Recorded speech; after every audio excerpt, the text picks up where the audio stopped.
Hope you're enjoying Trenchometry.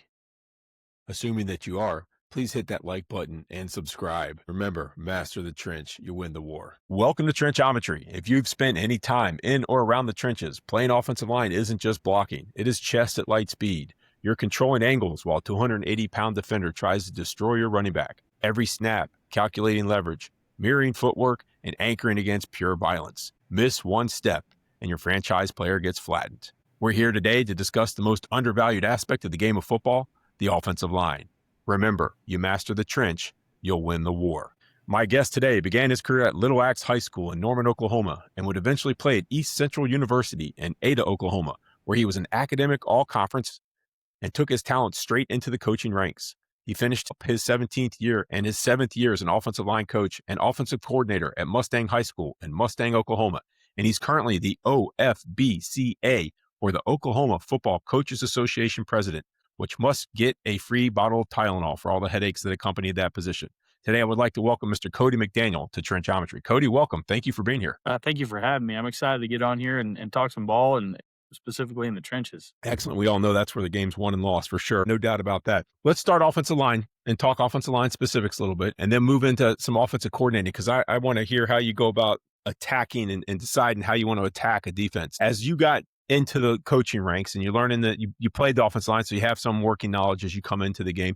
What's the most important aspect that you want your offensive linemen to establish and how you want to establish that with them as young guys as they come into Mustang and you're treating them with all the kid gloves that you do with those new freshmen? What is the one foundational aspect that you're trying to get into the brain and into their bodies as offensive linemen? To be honest, how to get in and out of their stance with those power angles, because a lot of people are like, you got to have violence and you got to have all this, which is a given for everybody playing football. If you're not violent playing football, you're probably not going to be playing football. You'll probably be on the sideline. So we play violent kids. Well, the physicality of kids, that's not what we just focus on all the time. It is an important aspect of it, but I tell my kids all the time, man, how many times do you get in your stance in a game? Percentage wise, 100%. 100% you get in your stance. 100% you got to get out of your stance. And that is one of the most important things, is to be able to get in a good quality stance with power angles in your ankles, your knees, your hips. And then honestly, the movement out of it is just as important as the stance itself. And I know that's a very fundamental thing, but again, I'm coaching high school kids. Like, they're learning how their bodies are changing monthly, yearly. They're figuring out handling all the emotions and everything right now. So if I can just kind of break it down for them and just kind of say, hey, focus on these few things, get in and out of your stance, you find yourself winning more reps than losing. It's funny you mentioned that they could go through 3 shoe sizes their freshman year, and that's something as a coach you forget about. You forget about that time period in your life when you're growing a bunch and your body's changing, you're getting muscle mass, and you're heavier than you used to be, or lighter than you used to be, taller than you used to be, and all those things go into having to figure that out. Are there specific drills you're doing, or just doing stance and starts? How do you go about making sure that those guys are evaluated properly, and you know who can get in that stance and who can get out of it quickly? Well, I think there's a few things that we look for. The world of offensive line play has changed so much with guys like you doing this podcast and Lee Charles Bentley. Yeah, I'm blessed to be able to be, with J.R. Conrad with Trench Mafia for us. Like, there's so many coaches specializing in technique and steps and just take Lee Charles Bentley with the drive catch method. All of these things, the tip of the spear guys. There's so much more stuff for lack of better words, stuff that we did not have. We didn't have a library to go find and do our drills. We stuck with what our high school coach did, using flippers and all this other stuff. And so the biggest thing for us is now, since we have so much skill development, is having to weed through all of that and figure out which ones we want our kids to do. Yeah. And one that we have found out for us that works really good for us is that drive catch method. Learning how to push off of one foot and step with another foot and catch with that foot and still have a good foundation. It just goes back to priming your body. Your body is a series of levers. And those levers, they can work really well together. But if one is off, or you don't know how to fix one, it's like trying to listen to watching a movie in Chinese and you don't speak Chinese. So at the end of the day, it's just kind of figuring out not every coaching point that I use works with every kid that I coach. Hmm. Sometimes I have to coach Eddie a little bit different because his levers are longer in this area. He's got a long torso, he's got long legs, and at the end of the day, learning how to move and bend is just a process. You got to do it. And the biggest thing for us is we start everything with a foundation. We'll spend a lot of time on stance. So much so that our older kids, I'll say, hey, if you're not getting in a good stance, go work on your stance and then come back to my drill that we're in right now. Cause that again, that you're in it 100% of the time that you're playing Yeah. football. And Well, so well, I for was thinking if you action that lever in the wrong direction, you can get it all squared away. But if you're actioning it the wrong direction, I sorry to interrupt you there. I was throwing that out before I forget because my brain's kind of slow tonight. If I don't do it, I'll forget it. I'll forget to mention that to you. But I apologize. I interrupted. You got those levers. Eddie's got a long lever, and you're trying to get them squared away, and the next guy's shorter. I'm assuming you're going to say. right. And so the short guys, they have a tendency to learn faster, to be Mm, honest, because they kind of understand they can't really put themselves in a bad spot. They can play in so many different levels of leverage. They can play with 45s and ankle, knees, and hips and be just fine. But that 6'7" kid who is a sophomore or a junior, and he's just now figuring out, hey, I got some power in my body. Leveraging those limbs are a lot different. And so yes. for us, we break it down to the foundation of, yeah, we're going to work stance. Everyone works stance. But the biggest thing for us is body movement and keeping power angles. We do a lot of stuff barefoot in the off season Mm, because we want our guys to be grounded. We want them to feel with their toes. We want them to feel how their feet are into the ground. We just start breaking each movement down. For us, drill wise, we have what we call our pass protection fundamentals and our run fundamentals. mhm. And so in those run fundamentals, we teach them those power postures. So we'll put them on a wall with a med ball and we'll just teach them what those power angles feel like while they're being able to stabilize themselves. Because if you feel out of control doing stuff, your body doesn't learn. And so that's one of the biggest things that we focus on is in those fundamentals. We do them through the season too, but off season is a huge part for us. Like in the run fundamentals, we'll put them in that position and they'll just feel it. We'll pause them there for 20, 30 seconds and their body will start to educate themselves. So they'll build their central nervous system on, hey, my body, this is new, but the more we get them into that, the more their body starts to learn how to be in that position. I like that. I like the thought of being barefoot so you can feel what part of the foot you're pushing on. If you have that shoe on, you have the whole sole of the shoe is masking the feeling, if you will. And so I like that idea of taking the shoes off and feeling exactly on the foot where you need to push to get that power, to feel that connection with the ground, to be able to generate that power. And obviously, I think the power when you're trying to generate power as an offensive lineman, it all comes up from that foot. It starts with your connection with the ground. And if it's not pushing off the right spot, again, you might action that lever in the wrong direction. And the other thing I was thinking, if you're not teaching that, like you mentioned, everything's loose and you're not learning, I think you do learn, but you're learning the wrong thing. You're learning how to be loose. You're not learning how to be focused. You're not learning how to be coiled and springed and loaded and ready for action. Those are great points, I think, for a young guy to step back and say, okay, I got to feel that power. That you do those one steps. I always wanted to do the one steps with my guys to make sure they could feel what it felt like to have that chest down on your knee, to be in a low body coiled position and kind of feel that thing. That's a great point. So in the off season, you're doing these med balls with the young guys, but you're doing with all your guys, right? That's not just they're continuously learning those skills and Yeah. muscle memory and muscle memorizing those positions that they're going to be in. Yeah, and that's like I said, that's our one of our base run fundamentals that we do. As a coach, is the moment that I say, "Hey, I don't need to learn any more football. I know it all." That's the time that I'm getting my butt kicked, or I need to get out of Yeah. the game. And same thing with our offensive line. That senior that's doing that drill, well, people fail to understand that they just went through a whole summer and spring of lifting and getting bigger and stronger. Well, if you get stronger, that doesn't mean that, oh, the skill that I have makes it better. No, you have to still take that strength that you gained and teach it how to be, because you can be explosive through something and you can overstep, or you Hmm. you know you can get tight and you can understep. So the biggest thing for us is just to continue to drive these fundamentals for these kids, because at the end of the day, that's what they're going to fall back to in the game. If they're loose, and that's what we say, that's where you're creating your bad habit. when you do it, we challenge our kids to do this on their own, but with the teaching point of if you do it wrong that many times, you're going to do it wrong. And so That's that's right. why it's important for our kids know the coaching points. They can coach each other. I tell that kid that's second in line, he should be watching that kid in front of him and he should have a coaching point for him. And if the kid does it 100% correct, he should tell him he did it Tell them, yeah. 100% correct. And so that's an offensive line mentality, right? A man built for others. Yeah. If we can build each other up and we can protect each other, even through just these fundamentals, that's where you get those five guys that really fight together. And I know that I took that out way deeper than probably No, most would, that's but great. In fact, I wish I could remember. It was one of my just recent guests. It was like maybe 2 or 3 episodes ago, and he talked about that same thing, man for others. He said that's what an offensive lineman is. An offensive lineman is a true man because he's gonna go out, he's gonna work hard, he's not gonna get recognized. Just like when he's a dad, he doesn't get recognized for being a dad till his daughter, it was his daughter, I believe, did something great at school. And now all of a sudden everybody's complimenting him on what his daughter did. And he's like, man, this is just like being an offensive lineman. That's what a real man is all about, is doing all this work and not getting any credit for anything until you score a touchdown and the running back throws you the ball to spike or whatever it is. And that's when you get your recognition finally.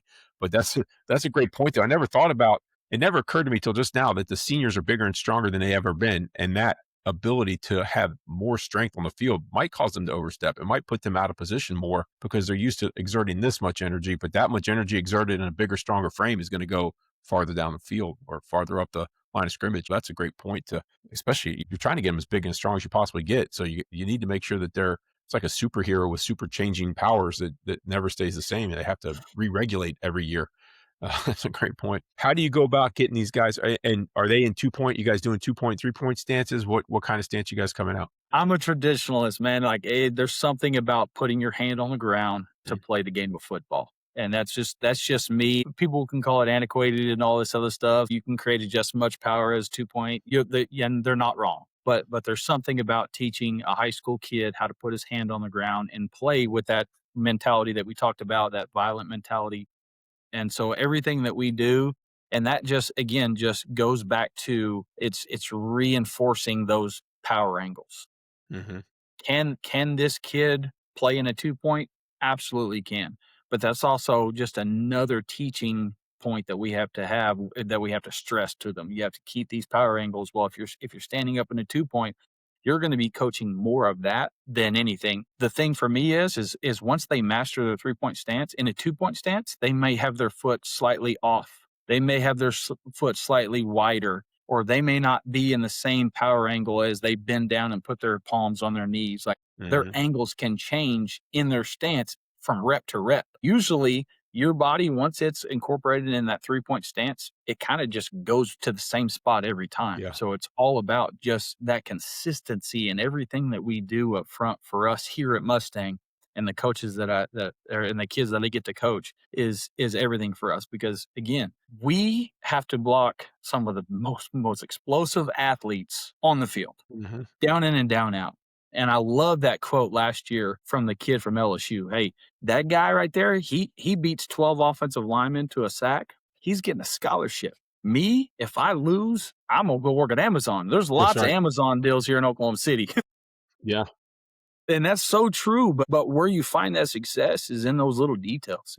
We have a motto here: discipline in the details. Yeah. Hey, there's no detail too small. And a lot of people are like, well, they're high school kids. How much detail can you get? You actually need All of it. more detail with high school kids than those older, mature guys. Because Yeah. those older, mature guys, the longer you play football, the better you're at football than everybody you play. Yeah. Yes, does the competition go up? Absolutely. But in high school, man, you play for Mustang because you live in Mustang. And so that's the benefit of just growing these kids. I got some kids some year they can't get in a stance their first time. And but that's why they get to call me coach, is I get to coach that. That's right. And That's your and job. and all these little fundamentals we do. Like I said, we do it pass pro wise. We have a 3-station rotation and run fundamentals. We have a 3-station rotation of pass pro fundamentals. And then we supplement, steps and some sled stuff and all this other stuff. It really comes down to just literally doing those little details over and over and over and over again. Our kids, coach, it's funny because our kids were like, Coach, we doing run fundamentals today? You got it. They already Uh-huh. had them all set up. They already had them all That's set right. up in the deal. They already know. Like, so, uh, you know, it's it's it's repetitive, but I mean, isn't that what football and sports is? It's Yeah. the same things correctly, that's what's going to win you more reps than lose. And sometimes you lose because the guy's better than you. What's the Malcolm Gladwell, 10,000 hours? I think it was Malcolm Gladwell in his book. You gotta do something for 10,000 hours to be a expert at it. Well, that's a Right. whole lot of getting in and out of your stance. 10,000 hours of stance getting in and out of to be great at it. And start now Yeah. because you're gonna run out of hours before you actually get it to be an expert there. Right. And That's we don't phenomenal. have that many, and we don't No, have that many hours. not at all. Not at all. So it's you gotta be quality and quantity all at the same time, and hopefully the quality will help boost some of those hours that you're gonna be missing out on, but yeah, that's true. I mean, you gotta do it until it's just straight only thing they know. You gotta get all the bad out to hopefully when it gets to diamond making time and all that pressure hits, you want them to come back to the only thing they know is that fundamental that's gonna help them win that battle for sure. When you quick question, when you get in, because this is something I have guys on that talk about this, and they have it one way, they do it this way. When you have them getting that pass stance, what's that outside foot look like? Is it off kilter or is it straight ahead? How are you on the feet of your offensive lineman when they're pass blocking? Well, again, I think it's per player. It's not a cookie cutter answer for me. Mhm, Like me and Chandler Rhodes is also my assistant offensive line coach, and he has a really good eye for this stuff too. But we want to play square. We try to do mhm, everything as square as possible, but also at the same time, your body's not built that way. mhm, Sometimes your body is not going to be that way. So for me is when we start getting in those power angles, we want our knees, okay, to play inside of our feet most of the mhm, time. We want our knees to be play under our hips. We want to be in those good power sets. And sometimes that back toe is going to be slightly open. But it's not the foot. It's the knee that needs to stay square. mhm, So for us, we teach our kids that toe can be down because when you're taking that pass set, if you step and you're stepping on your toes, if you're taking a vertical set, which we hardly ever take vertical sets here, we're going to set the man, not the line of scrimmage. mhm, mhm, Uh, we want to try to get to that knee crotch relationship. So to me, as long as their foot is in the ground, it could be open, it could be straight ahead. What it can't be is so open that you open your knee.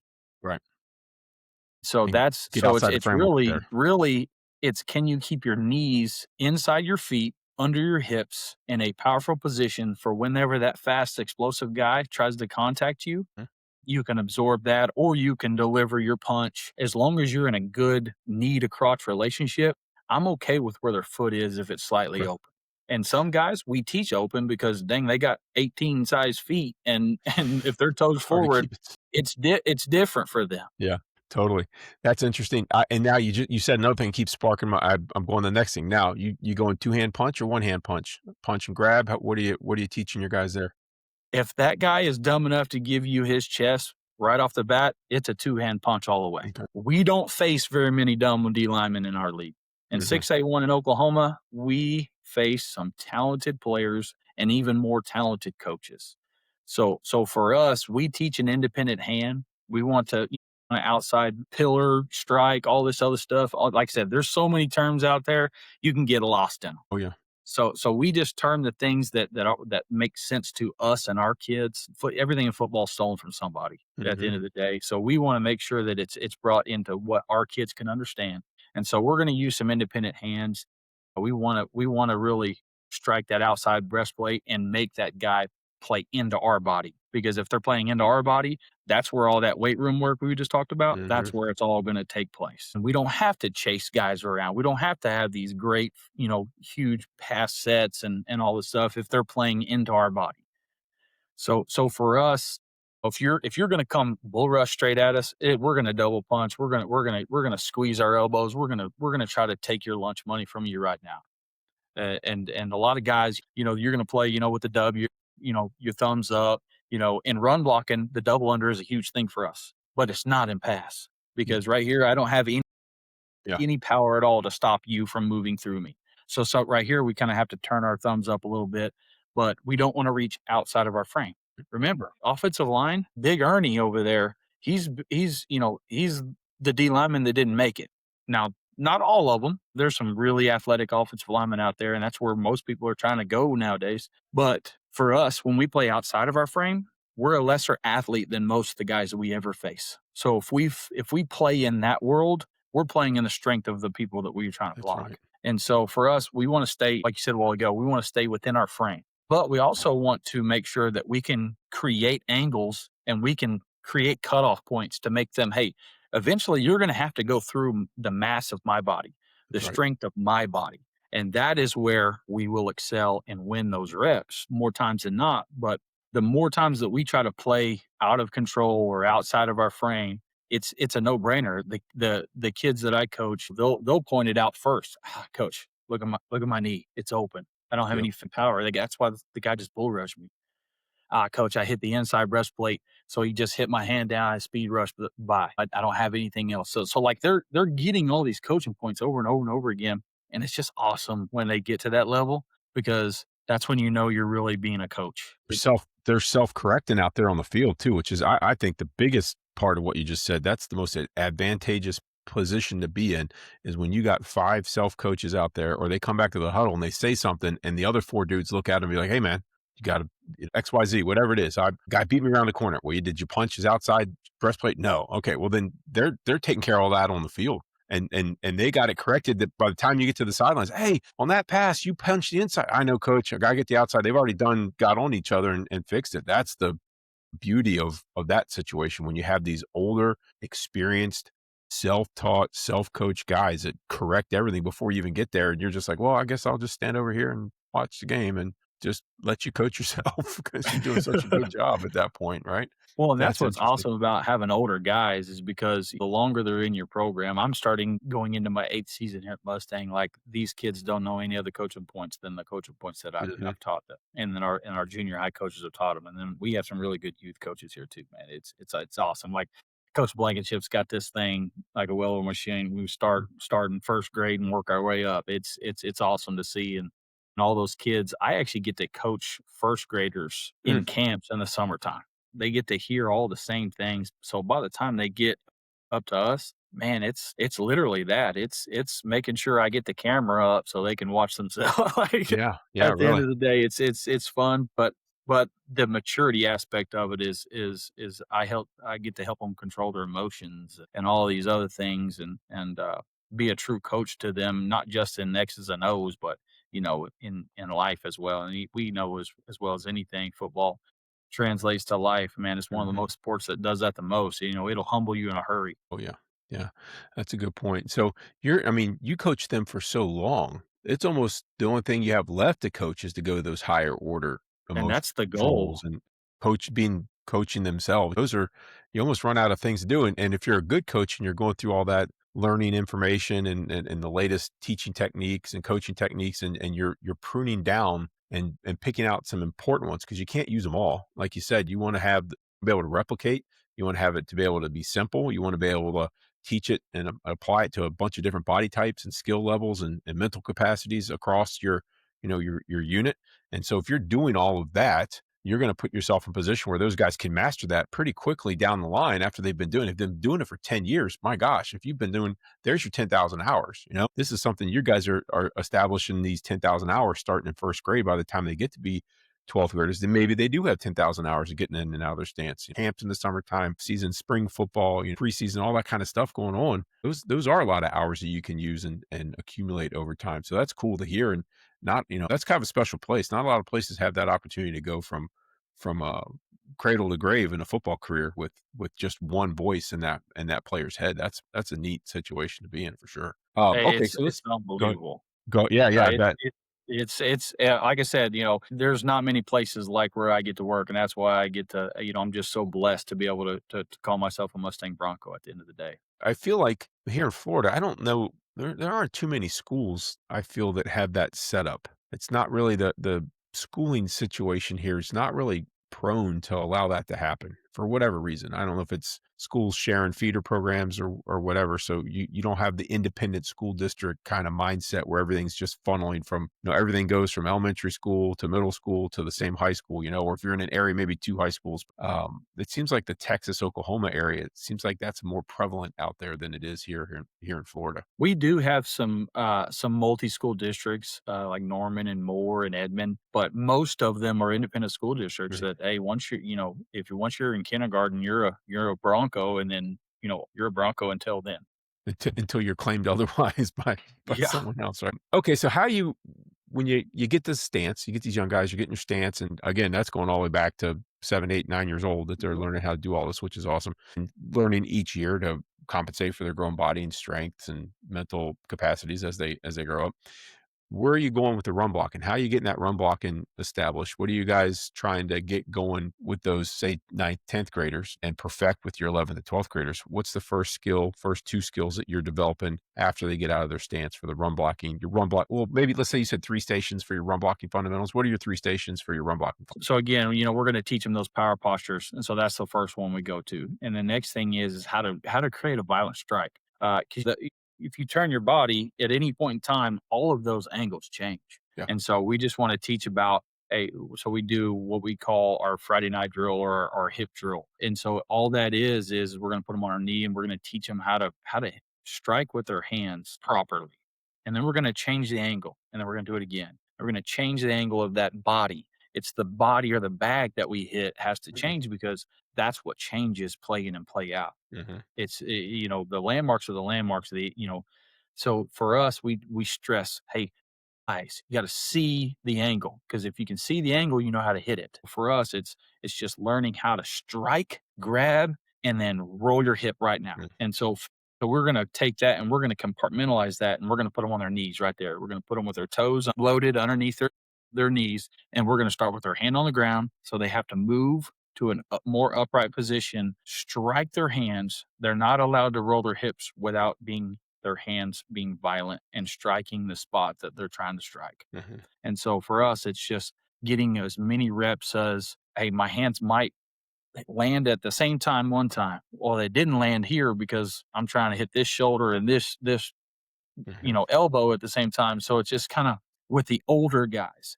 Now, younger guys, we're just trying to make sure that they can hit something and roll their hips. The older guys So is like it fires in sequence. Everything fires in sequence there with the younger guys, and the older guys yeah, perfecting on the transfer of power from lower body through the core, out the arms, and into the defender. amen. And that's the whole thing. We don't want to build Home Depot workers. We don't want to have that guy pushing the fridge in the back over Mhm. there. So we're just trying to teach them how to keep those elbows in, how to keep everything inside that frame that we were talking about earlier. Right. And honestly, just be physical, like with Mhm. their hands. Most people want to go to a flip or quick or anything like that. And it's like, no, like, hey, God gave us hands. Well, they made up a holding rule because of our hands. So let's perfect doing what we do best, and that's just taking humans where they don't want to go. So for us, so the second part is hands and hips, and then the biggest coaching point in that is our eyes. We have to explode our eyes to our landmark, no matter where it goes. We have to train our eyes.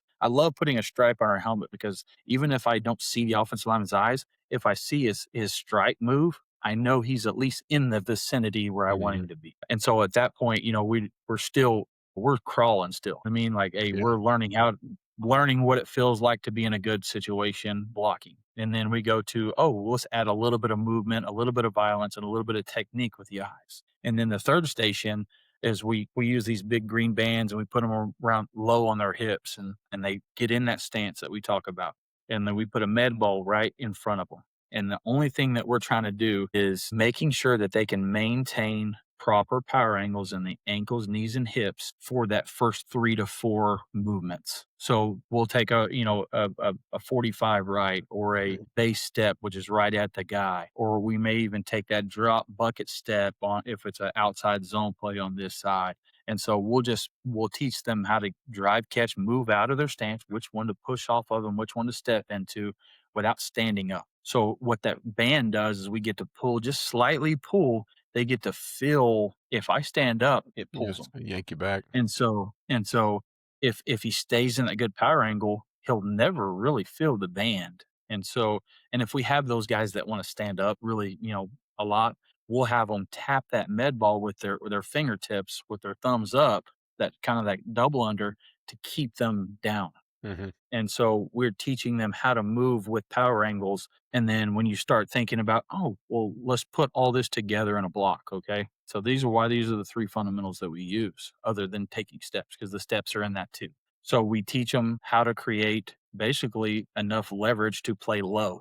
That's the posture. And then we teach them how to explode out of that posture with our hip drill. And we get to still hands and eyes. And then the last drill is we got to get to that D lineman. We got to get to that guy we're going to block. Well, how do I get there without standing up or running to the guy?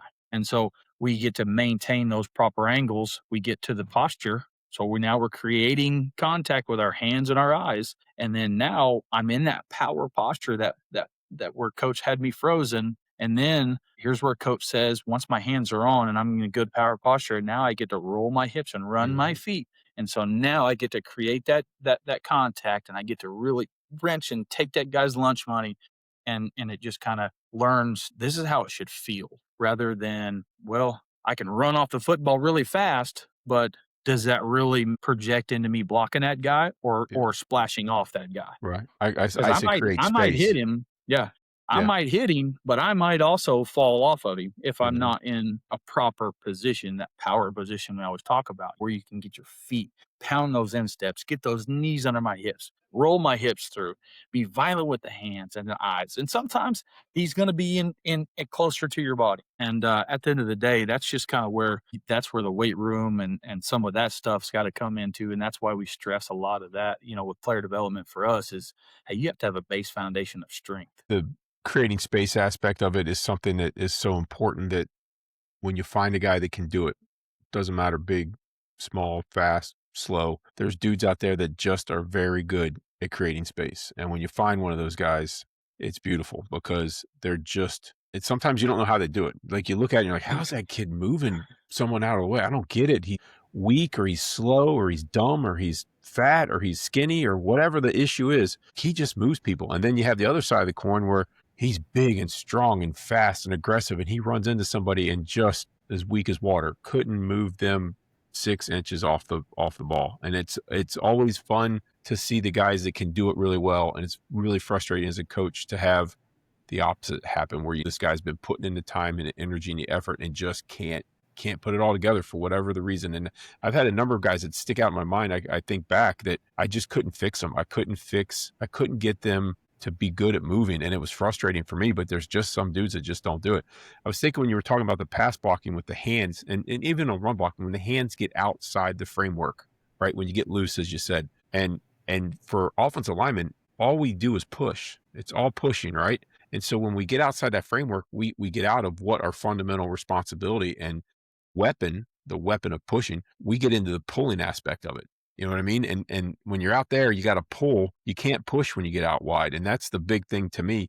Wide is pulling. One, it's going to cost you yardage, right? Bring back positive plays and put you in the Yes. hole with a penalty. And two, it's just not very efficient at creating space. You can't create space when you pull. And how much can you curl? How much can you bench? How much can you squat? Let's put all those numbers in a blender and see which one comes out to be the best number. And we all know the squat's the most important, and the bench press is next in there. And who cares how much you curl? Doesn't matter one lick of beans how much you can curl. It's all about the squat and the bench to push that guy out of the way. And I was just thinking all that in the back of my mind. And I got to get it out because, like I said, I'll forget. I won't have anything Yeah. smart to say tonight, and that's bad. All right. So as you get those fundamental run drills done, and you're doing those, what, couple days a week during your game week preparation stuff? In off season, we're doing those as much as we can. So Okay. like we have to fall inside the rules and regulations of our association, make sure we're doing it right. But summertime kind of frees up a little bit more Mhm. for more opportunity to work with those guys or spring football. But in the fall, we try to work the first part of the week. And then that way we can really dive into those, get into those true double teams and a lot of group work or that pod work. We always break it down into you have a single block, that's you and him, right? Mhm. And then we work our pods, and our pods are like, hey, it's two guys versus two guys. Mhm. That's our zone combos, gap doubles, all this other stuff. And then you get into the group work, which is like the timing and assignment, the inside runs, and all this other stuff. And then we get to the team aspect. So in season, we try to work most of that in the front half of the week because we know the more as the week goes on, the more group we have to get to, the Mhm. more pod we have to get to, the more team we got to get to because there's 11 guys. It's not Right. just the 5 or 6 guys, that we're using in the box that week. So we try to, we try to keep the same schedule for our kids. And, our kids, like, they know, hey, we're going to do this much of Indy, then we're going to go to this timing and assignment, and then we're going to go to this sled work, and then we're going to go to inside Right. run on Tuesday. So that as much as we can keep consistency, and I know literally that's what we do. Like, we're trying to be the same guys every day. Right. Because if you're the same guy every day and you're good at whatever you do every day, that's value. You have value for you have value for your team, and you have value for your community when you go against that other jersey or Yeah. that. As an offensive coordinator, and if you've never been offensive coordinator, you this might be a foreign concept to you, but you have X amount of reps in a week, right? That's the To me, that was always the pressure in the back of my mind. There was always this pressure pushing the preparation and pressing on the performance each day, which was the for us, if we were 35, if we push it, maybe 40 reps in team, if we were lucky. So if you got 40 reps in team on Monday, and you push it on Tuesday, Wednesday, you're talking about 120, 105 to 130 reps, somewhere in that neighborhood for team. When you think about it, that's not a whole lot of repetitions to get down what you want to have happen. And so the consistency, like you're mentioning there just a second ago, what that guy can perform at each day and be consistent at doing helps you predict and be able to move on from the plays. Like, there's certain reps you got to run your top 2 or 3 runs, and you want to run it against their 2 or 3 fronts with their 2 or 3 blitzes, and you got to make sure that's important. Well, if you start looking at that, that's probably going to take, I don't know, that's probably 30 reps, 40 reps each week of doing just your top 3 runs against the top 3 fronts. You haven't done blitzes or any of that kind of stuff yet. So to me, that was always something that I felt pressure doing. Do you feel that same pressure as an offensive coordinator? And how do you go about solving that riddle? The age-old question is, hey, if we didn't practice it, we can't run it. Hmm. And if at the end of the day, we have to live in this time crunch world to where we gotta make sure that we take care of we say the main thing. We gotta be able to run the football in these certain plays. We gotta be able to protect in these certain protections. And then how do we make all that together? Well, for me, like, literally being the offensive line coach and being the OC, I have a different perspective on it. Because now if I can teach the offensive line 11 skills, we write them down, the 11 skills. So if I can let those kids learn how to perform those 11 skills, I can build a whole offense around those 11 skills. Hmm. And so that's where, as far as for us, it's, hey, the reason why we get to run this play is because it's part of that skill package we talk about for those alignment. Because it really comes down to those 5 guys on being successful, whether it be run or pass, it doesn't Hmm. matter. If you can develop skills to where you can just pull from that skill bank and say, oh, this is what we're going to call, this is what you do in power right or counter left or inside zone right or stretch left or whatever your play calls are, if you can make sure that you master those skill sets, then it's just literally plug and play. So now it's back to that repetition count that you're talking about. Hmm. So for us, like, we're going to try to steal as much time with the O line, tight ends, running backs as much as we can, even in pre practice or a quick post practice or during special teams. During a 7-on-7, we're going to hit this and this and this. We try to maximize our group time during those extra auxiliary times during special teams, during 7-on-7, to where, and those are counting as quote unquote group reps or slash team reps too for the receivers and the quarterback. And so the benefit for us on how we kind of break this stuff down is there's no downtime in practice. If I were to bring one of our offensive linemen on here and they'd be like, break, what break is in line whenever I'm getting water. Yeah. Break is when coach is slowing us down in a timing and assignment period, and we're walking through this stuff for a mental aspect rather than tearing their bodies down. Right. Because I also know that I can say, okay, we got to get 200 reps no matter what. Well, if I kill our guys through Monday through Thursday, they're going to run not very many good plays on Friday. Yeah. So it's our Jimmies and Joes are the guys that we need to coach up, but we gotta be smart with. Yeah. And so that's where more of the less contact we can do. And our defensive coordinator, Justin Deason, he does a phenomenal job on learning how to take those collisions off of us in those preparation reps. And sometimes an inside run, put your mouthpiece in, boys, because we got to Yeah. get this thing figured out. Sometimes you gotta And so clash. there's yeah, and you just got to find that balance. And right now, I think our coaches here, well, we have a fantastic football staff here at Mustang, and our head coach, I think we found kind of found what works for us. And so it may be different from Jinx or Bigsby or whoever we're playing, but we kind of find that balance, and we have to kind of find it every year because the type of kids that you get year in and year out in high school, what you develop and what's in your town. And at the end of the day, so for us, we don't really stress the number of plays. It's, do the skills that we teach, do they show up in the plays we're calling and running? Mhm. And so that's where we kind of live, is it's not, can I teach this kid something new, or can I get 10,000 reps at this one thing?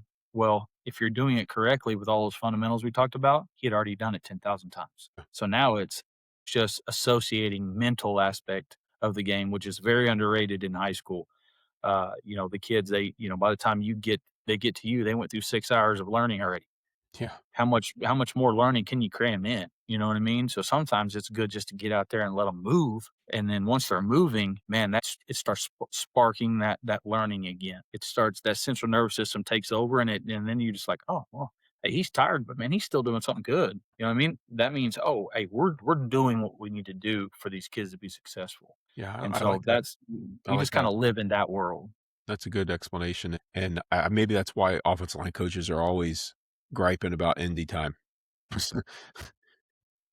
I used to. Can't have enough. No, man, and our head coach every once in a while, like, he'd make an adjustment to the schedule and wouldn't tell me. I'd be I'm either on the other field or down over in the other section of the field, so I'm farther away. Message doesn't get to me, and next thing you know, we're moving up team 10 minutes, and I'm like, "Whoa, 10 minutes? That's like a We still year. got to pull and kick. We got to still pull and kick. What are we doing? What in the heck are we doing with 10 minutes? What do you guys do over there?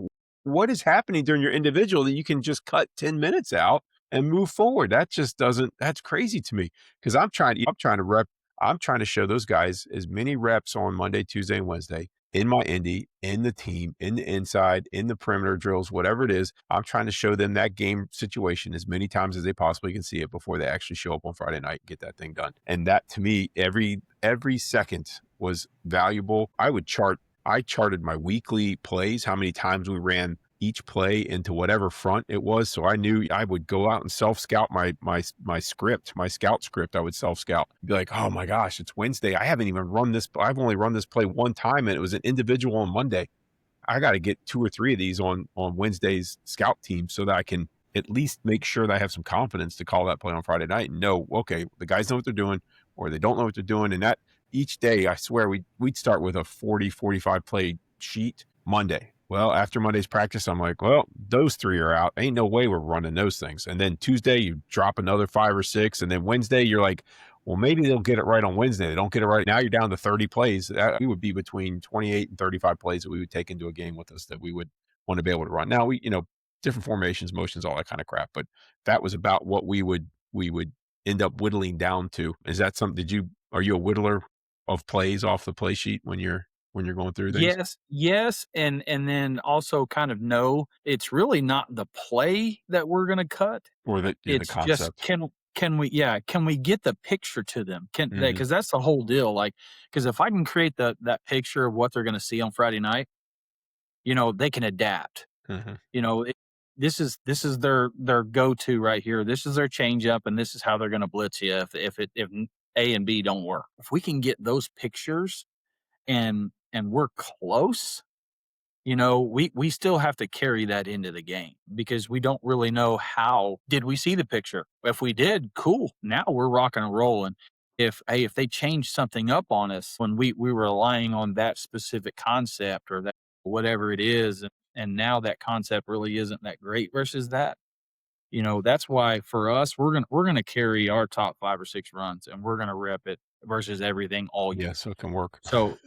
So that's the whole benefit for what we do is everybody's going to rule their plays out. You know what I mean? Like, so we always tell our offensive linemen, hey, revert back to your rule. If your rule can't cover it, we don't need to call it. And at the end of the day, and are some plays good versus this front and not as good versus this front? Absolutely. That's where I come in. That's where I have to put you guys in a better situation. Mhm. And so for us, it's we're going to carry what we carry week in and week out. We're going to change the picture for them during that week. But yes, we do whittle some plays. If I know they're a heavy A gap pressure here, hey, we're not going to run that front side buck. We're running right into their teeth. You know what I mean? Stuff Yeah. like that. And so that's kind of where we live is we kind of already scratch certain plays on our in our game plan meetings, but that still doesn't mean that we're not practicing those plays Right. for us. And so like that we always fall back to let's let's create the picture for these concepts in many multiple ways. And then we always front load their base front, their base strength call, their base coverage, their everything that they do base wise. And then what happens when they're getting hurt with something? Like what's his go to? Can we work that picture this percentage of the time Right. or 8 to 9 reps of that? And then this is if that doesn't work and they're still in this, they change this, well, they're gonna get aggressive. You know, they're not just going to hang back. They're going to get aggressive and they're going to try to create a negative play on us. Well, how do they do that? And so now it's breaking down to like we have an exceptional program here. We get to lift our kids. We get to meet with our kids. We get to watch film before practice. We get, huddles a blessing for everybody. Mhm. But at the end of the day, like we get so much time with our kids to develop that, hey, what picture do you see? What are they doing? How are they fitting it? Well, this guy's slightly different.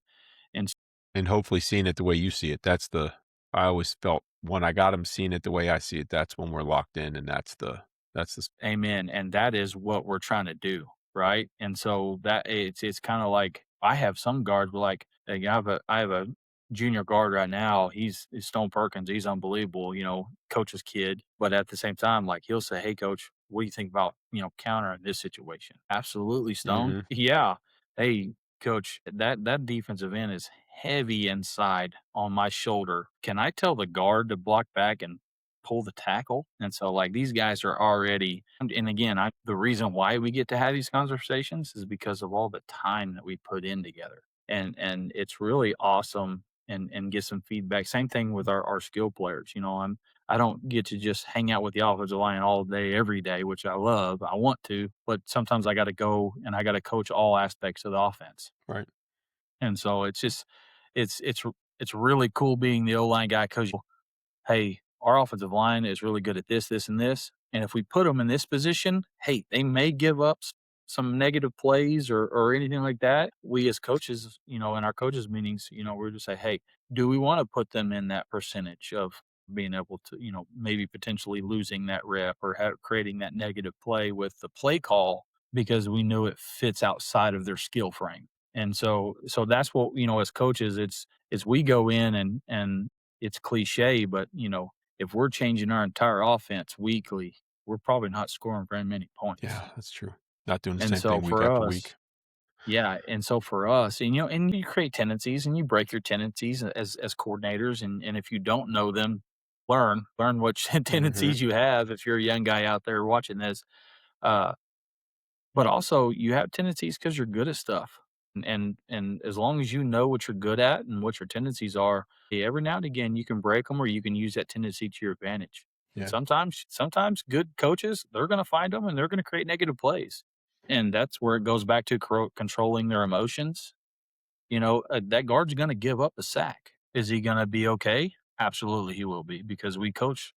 Hey, this is probably if they're going to take a chance, is where it's going to happen. Right. Coach, you were right. They ran right Mhm. through that backside A gap right there, coach, man. You even said it. So it's just kind of one of those things to where, that's where I fall in love with the game all over again is weekly, sit around the table as a coaching staff and we get to say, hey, this. And there's a whole lot more smarter guys in the room than me. I'm telling you right now, I have some really outstanding coaches on our staff here. And if I'm the smartest guy in the room, that's the problem because I'm Yeah. a simple guy. Yeah. As you can Tell you, tell, like we had we run the option, and so we're showing up, and I'm practicing all week. I got guys, and this happens so many times in my career. I can't even remember how many or count. I stopped counting after a while. We would work on an odd front all week, all week, all week, all week. There's special different angles you got to take, different steps, all that kind of stuff. I show up, I look down the other field pregame, they're on an even front. I'm like, my gosh. All right. So now we gotta go back and redo angles. So then we practice an even front all week and then they come out in an odd front. Or we practice an even front and they come in a different even front. And so all the angles and all the steps we worked on all week get scrapped. Now, the first couple weeks, that's a pain in the butt. By week 4, we've seen it all and we've coached it all and either have coached it all week or adjusted in the game. And so by week 4, it didn't matter. I was fine. But the first 2 or 3 weeks of the season, it was always something. They never came out in the stuff that we expected because they're trying to mess our option reads up or mess our angles up. And it always would take us a couple series to kind of, hey, remember all week? Yeah, coach, I ran the angle. Hey, dum if you look up and you see that guy that was in front of you all week right in your face, he's not in your face anymore. He's 3 steps off the ball. It's called linebacker. Okay. Now we're going to have to take a different angle for you to get there and fix that. So can we do that the next year? Oh yeah. Okay. Remember 2 weeks ago? Oh yeah. All right. So it was always, you never knew. I was always in pregame. I'm always trying to get a cue down there to see what I could maybe, glean from that pregame warm up. And more often than not, man, it just didn't work. Next question for you, coach. As an offensive coordinator, what's your play sheet look like on Friday night? Do you have a special, how do you go about performing that, putting that together? Is there a certain way that you go about doing that? So for us, like on Sundays, we have like a field chart sheet, like Mm, way from the -1 to the -20. Let's talk about, hey, they're aggressive here. How aggressive is their defense in this situation? So for us, as much as information as we can gather as a coaching staff, we actually put together a play call sheet from every hash and every yard line on the field. And when do we do that? When there's no pressure, mhm, when we have the data in front of us where we can go watch the film over and over again right here, on a Sunday afternoon or a Saturday morning or whatever it is, we get to say, okay, this is their tendency because they're good at this. So we can expect, hey, a pressure here. Well, let's put a blitz beater in right there. And so for us, so we create our practice script based off of our play script, which mhm, is already there. Now, do we have some if then scenarios and backed up scenarios, third downs? Absolutely. If you're a coach, you got those 10 times over. But the benefit for us is it's not just one guy calling those plays. It's video with the other 6 guys in the room who are very smart and very good at what they do, and they get to put input from their position. Hey, I think we can get behind them here, or I think we can this power play right here from our tight ends coach is like, hey coach, I like this right here versus what they're good at. And we just kind of break down our call sheet. I have carry 2 call sheets in the game. It's our field call sheet, mhm, which is what we just talked about, from the -1 to the 1. And there's plays on right hash, left hash, and we even work in some if then calls in there. mhm. If they change to do this, then if okay, they're a pressure team here, but if they don't bring pressure, then this will be good in this spot on the field. And then so we create our practice script from that and then we just work down the field. So for us, we're a hurry up, no huddle team. So we're never gonna huddle. So we actually get a lot of plays in. Probably too many plays on some days. So we gonna have to take care of our guys sometimes. But the benefit of all of that is the pressure moments there, all the well thought out ideas are already done. Right. And so You if called I'm the ever game in a already. correct. And so if I am ever in that pressure feel, it's this, I can go to that and say, okay, there's 7 coaches that walk through this, that talk through this, that really broke this down. This is a good call. And I'll call it. It's an objective based, not a subjective based calling style and there's times to be, I got a gut feeling here. I Amen. see this. I feel like this is going to happen. There are times when that's important, but to make it objective as much as possible, going back to your consistency thing with your offensive line, if you're consistently calling the plays and you know what's happening, you're consistently basing off of that information you've digested throughout the week in your game study, film study, your own player study as far as what, is a guy hurt? Has he got a bad ankle? Is he sick? Is it tough at home right now? Is he having to work all week and play practice? Like what's going into your players as well? You got to know all that and kind of throw all that into the blender as well when you're making up the game plan. That's a cool way to go Amen. about doing it. And then you're confident when you're going in there and you're not. I talked to interviewed Dub Maddox last week, and he said the big fuel for him in creating his war system was he got caught with his pants down in a game and didn't have a play call at the end of the game. and they lost the game. And he, if I remember correctly, I think it was a state championship game or a state semifinal game. And he said that was the worst feeling he's ever had in his life, and he never wanted to ever feel that again.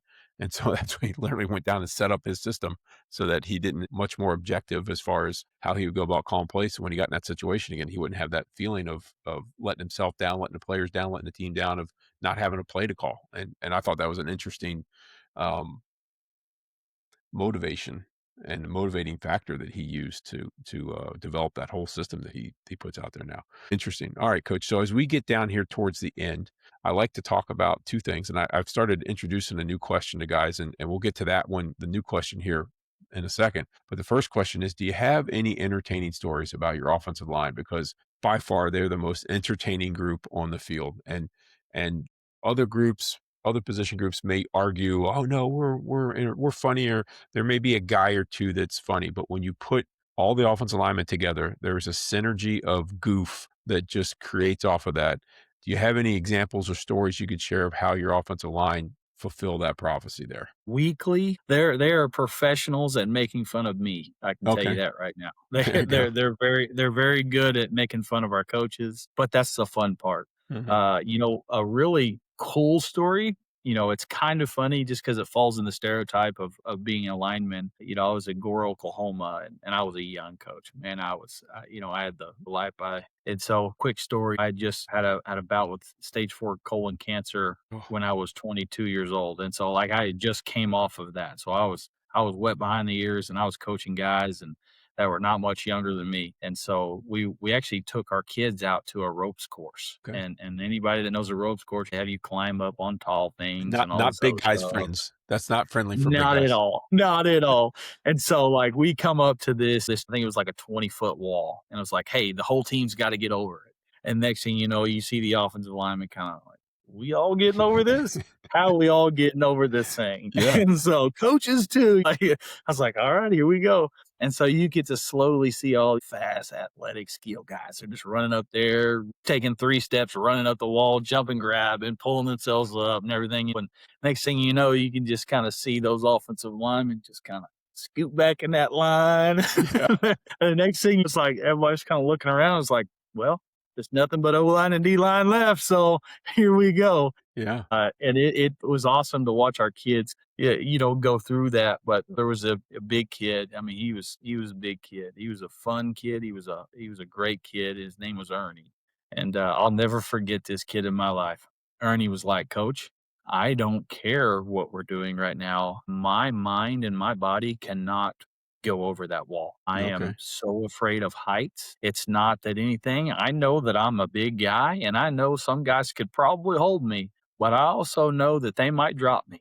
And so, like, you can just see the doubt just rolling in Mhm. and out of this kid's mind. And I'm just kind of sitting back watching this and just seeing that how much they're going to rely on each other. And I can just see the doubt just keep growing and growing and growing in Big Ernie's eyes. And I'd still had scars on my belly from a couple months before, and I just something good Lord put a message through me and said, I just rang out and I said, "Hey, Ernie, hey, if you think I can beat cancer, I think you can go over that wall." Oh, wow. And in that moment, it was one of the coolest things ever. He looked straight at me in my eye and was like, "You're right, coach," because he got to see the scars on my body. And Oh, wow. and Big Ernie ran at that wall. I thought he was going to run through the wall personally, but he went to stepping on his teammates, and he had teammates hanging off the top of that thing, and you could tell he was scared to death, and everybody was rolling around, and the other offensive linemen, just because it's who we are, we're giggling at him. But at the end of the day, he got his butt over that Oh, wall. And when he fell on the other side, I'll tell you what, I never seen a guy hug the ground, but he hugged that ground, and yeah, he he'll was be loving back. life, and the team dogpiled on his butt. And in that moment, I knew that this team right here, this little team, this Class A team in Gore, Oklahoma, was going to be a pretty special one to Yeah. me and my family. And it just little stories like that just goes a long way of why we do what we do. And it was awesome to watch those guys just rally around each other. And he was determined. I am not going over this wall. And it just took literally every That's pretty last cool. person on the team. And it was funny because then it just kinda turned into a little joke, of, "Hey, hey, my man was out there like Big E over the wall. Like, so it was pretty good right there. And then, like I said, one other story at Garrett Randall in Beggs, Oklahoma. When I get on the whiteboard, you better watch out because I'm loud. I coach loud and fast, and Hmm. my kids always tell you that. And so I get to drawing on the whiteboard, and all the coaches make fun of me too. I'll make 6 different lines for the same guy, and I'm just getting after it. And so they did a little senior skit, and Garrett played me in the film, and he was up there, and he had a beard drawn on his face, and he was rocking and rolling, and the next thing you know, this camera panned to the whiteboard, and it was just a bunch of scribbles everywhere, and just and he's hitting the board saying, "Do you see it right here? This is where you got to be right here." And you could tell that the camera pans back to the other offensive linemen, and they're going, "Yeah, coach, we can see it." That's So about right, man. they poke fun at your little coaching And they cues all see the everything time, though, too. They man. see Everything. every little nuance they pick up on. It's incredible to see. They wouldn't sit in math class and know nothing about algebra, but they'll pick up No. that your underwear was too long for your shorts one day when you came out to practice, and that's what they'll remember. Amen. And my goodness, wow, that's awesome. Good story there about my man Ern getting over the wall. I like that one. Last question here, Coach. Back, you could give me two answers here for your playing days and your coaching days. It might be two different answers, might be the same. Who knows? We'll see. Getting ready to walk down the tunnel. You pull the earbuds out. What were you listening to as a player? What was the last song you had going? Was it always Oh, the same man. one, or did you have different Well, ones? I think it's different from a player, and a coach. Mm, As a player, man, I'm just a country kid from Oklahoma. It's one thing, and man, it's hard to beat those old Garth Brooks songs. Just anything '90s country that okay. was coming through my earbuds, and I'm a country kid. That's the kind of stuff I grew up. My dad was a plumber. My family doesn't isn't a coaching family. My dad was a plumber, and I used to be sitting in the front seat, going to crawl up under this house because I could, and my dad couldn't, and so he used to Find blare a that '90s country, and that's what got me going, man. I was like, I know, hey, I'm about to go to work with my dad right here. It's little '90s thunder country, and rolls or I tell you what, man, Garth Brooks, George Strait, all those guys get going as a player. And again, like I'm just a country kid from Oklahoma, but as a coach nowadays, man, to be honest with you, I can't fill my mind with mm, music. Like I'm weird like that. I would rather conversate about that field chart sheet than listen to music. yeah.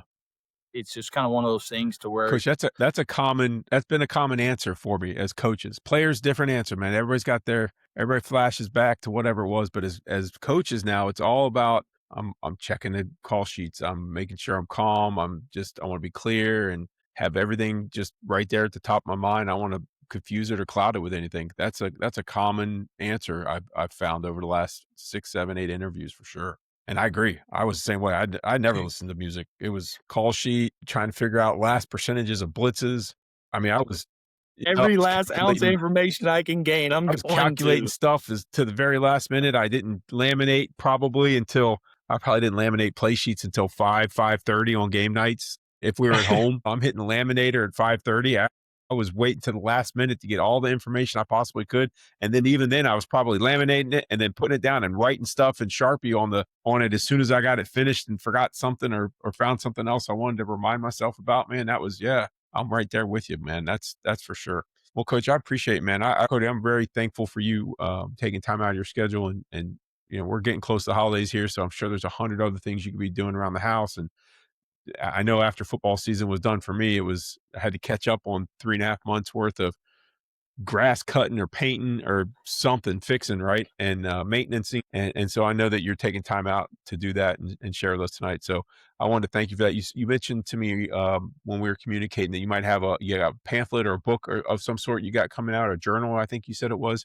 Yeah, You I'm want to still talk kind about of that for a working sec? through Yeah, I'm still kind of working through just, how to organize for young offensive linemen, Yeah. get the whole journaling and you get the whole thing. But I'm specifically putting together, a journal slash purpose driven nutrition chart sheet that Cool. also encompasses you can input all of your playbooks into it too. So like Cool. you can write your rules in there, and then you can draw plays in there. But then so everything is in one spot. As a player and a coach, if you have to go to six different areas, you're going to neglect one of them. And Yeah. so for us, we teach our kids how to take notes to a specific T, just so there's nothing that they're going to forget or miss. And so I'm kind of developing that to sell. It's not live yet, but and it's really honestly just to help organize young offensive linemen. Hey, why do you do what you do? Hey, what are Yeah. you really good at other than the game of football? Hey, if you're needing to gain weight, or even if you need to trim some, like what do you like? Give them some guidance. You're gonna you're gonna eat this or you're not gonna eat this, and it's all in the same spot. And then next thing you know, they flip the next chapter over, and it's, hey, there's all your power rules. And then there's some charts below it, and you get to draw your power versus the looks, six different looks that coach is always yelling at me about. I better have my eyes up on that linebacker. And so we build those for our players here, and we hand those to our players, and we're blessed to be able to do that. But and I got to thinking, this football, it's not just a Mustang thing. And there's a kid in Texas or Louisiana that could benefit from this thing. Right. And again, it's not really about making money or anything. It's just about helping kids out. That's right. At the end of the day, and even maybe help some coaches get organized a little bit. But if anybody wants to reach out, I'm more than happy to share that with those guys and how we do it here in Mustang, and Do you just have help everybody. socials? Do you have socials you can give out, or do you want to give an email out or anything like that? Yeah, my Twitter. Hang on, I got to pull this up. I don't Yeah, me remember too. it I right always off the have top to, of and my it's head. It's at Coach Mac underscore is my okay. Twitter, and then you can email me at mcdanielc@mustangps.org. Okay, cool. Well, there you have it. And if you're looking for a book to help organize yourself in all facets of offensive line or all facets of football for that matter, go ahead and check that out. And as we sign off here, remember, master the trench, you'll win the war. Have a great night.